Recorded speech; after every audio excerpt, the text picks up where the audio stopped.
My name's Serena Korda. I'm sitting between 25th and 27th Street on the High Line, underneath the giant magnolia trees, where I've just performed my piece for the High Line called Missing Time.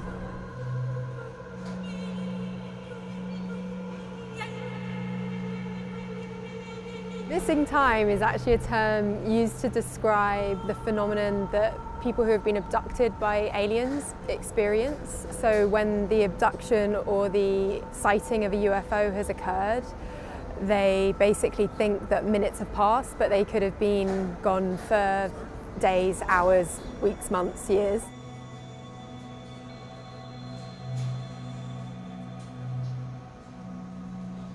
My practice over the last few years has been much more focused on audio and sound, and I became really fascinated by auditory illusion as opposed to maybe visual illusion, which is what we're so obsessed by. A lot of the things that are mixed into the piece are in places in the UK where there's like hotspots for UFO sightings, to the sound of stars and the sound of ether being picked up, so it was really important to sort of pick up this idea of the cosmos, because the piece became more than just about paranormal activity. It became very much about how sound can heal as well, and that potential for vibrations and frequencies to have a healing power over us as human beings. The notes that are being sung, the whole piece is sort of designed around these specific notes and vibrating at these specific frequencies.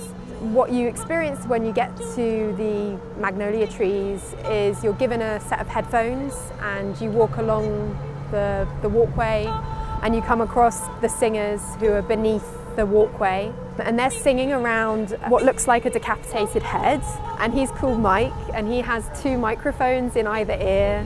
What's happening is it's a live binaural recording of the scenario. It's really a three-dimensional kind of experience for the listener and the viewer. You really experience the singers being kind of very close to you and around you and moving around your head and singing into your ears and whispering into your ears.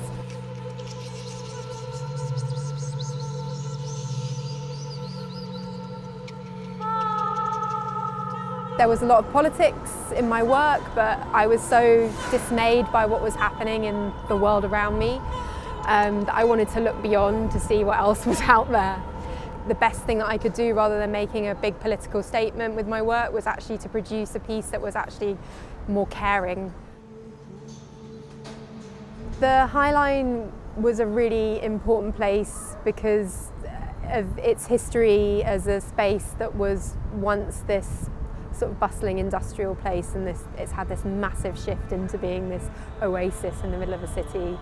And I suppose it is a kind of time slip in itself. It's almost like it shouldn't really be here, and then you happen upon this magical thing. So it is a bit like a portal. So it is really the perfect setting for many of the kind of ideas and themes and thinking about being outside of the ordinary and outside of the normal.